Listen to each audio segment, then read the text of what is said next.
Hello दोस्तों, आप सभी का एक बार फिर से Indian custom info YouTube channel में स्वागत है। आज के इस वीडियो में बहुत ही इंपॉर्टेंट सीबीएम कैलकुलेशन के बारे में जानेंगे। सीबीएम को किस तरीके से आसानी से कैलकुलेट किया जा सकता है, इस प्रोसेस को हम जानेंगे। तो अगर आप हमारे चैनल पे पहली बार आए हो तो चैनल को सब्सक्राइब करें, साथ ही में बगल में दिए हुए बेल आइकन दबा के ऑल का ऑप्शन चूज करें, जिससे कि जब भी मैं आगे इस तरह की इंफॉर्मेटिव वीडियोस को अपलोड करूं तो उसका नोटिफिकेशन टाइमली आप तक पहुंचे और आप उस जानकारी का फायदा उठा पाए। तो चलिए दोस्तों, शुरू करते हैं।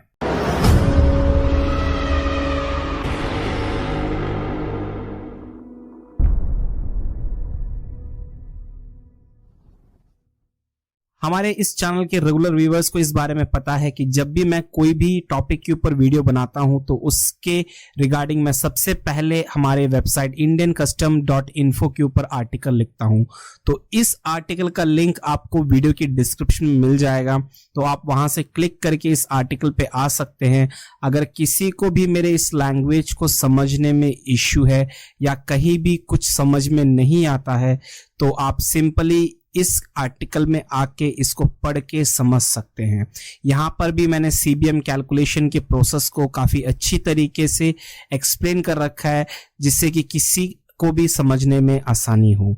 ठीक है, तो हम सबसे पहले सीबीएम किस तरीके से कैलकुलेट करते हैं उसको समझ लेते हैं। दोस्तों, सीबीएम कैलकुलेट करने के लिए आपका जो कमोडिटी है, मतलब कि जो भी आपका गुड्स है, उसको जिस बॉक्स के अंदर पैक किया जाता है उसका लेंथ, विड्थ और हाइट, जैसे कि आप इस इमेज में जो इस बॉक्स को देख सकते हैं, उसकी जो लेंथ है वो, और उसकी जो विड्थ है उस बॉक्स की, और साथ ही में उसकी हाइट, इन तीनों चीजों की आपको जरूरत पड़ेगी। अगर आपके पास ये तीनों डिटेल सेंटीमीटर या इंच में है तो आप उसको जो है मीटर में कन्वर्ट कर लीजिएगा। अगर आप इन तीनों डिटेल को मीटर में अपने पास रखते हैं तो आपका सीबीएम कैलकुलेशन का प्रोसेस काफी आसान हो जाएगा। सीबीएम कैलकुलेट करने के लिए आपको लेंथ, विड्थ और हाइट को मल्टीप्लाई करना पड़ता है, और जो वैल्यू आपको मिलता है वही सीबीएम होता है। फॉर एग्जांपल के लिए आपको यहाँ पे जो वैल्यूज मैंने गिवन करा है, इसी को मैं कैलकुलेट करके एक बार सबसे पहले बताता हूँ। फॉर एग्जांपल आप समझ लीजिए कि आपका जो भी बॉक्स है, मतलब कि जो कार्टन है, उसका जो लेंथ है वो 2.5 मीटर है, हम उसको इंटू करेंगे, और आपका विड्थ है 1.5 मीटर, उसको भी इंटू करेंगे, और आपका हाइट है 2 मीटर, तो हम उसको भी इंटू करेंगे। तो जो वैल्यू ये निकली है ये 7.5, ये आपकी एक कार्टन की, यानी कि एक बॉक्स की सीबीएम है। मतलब कि आपका जो एक बॉक्स है उसका जो वॉल्यूम वेट है वो इतना है, क्योंकि सीबीएम वो मतलब वॉल्यूम वेट ही होता है।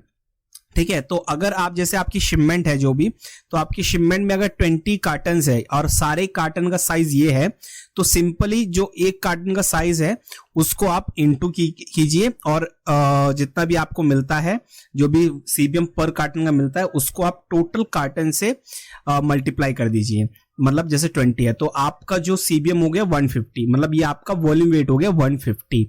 नॉर्मली जो आपका एलसीएल शिपमेंट होता है, जैसे लूज कंटेनर लोड होता है जिसमें, तो आपका जो भी उसके अंदर कार्गो आप लोड करवाते हो एलसीएल कंटेनर के अंदर, तो उसका जो भी आपका चार्जेस लगता है आपको पर सीबीएम के हिसाब से ही लगता है। तो आपके लिए सीबीएम को जानना बहुत जरूरी है।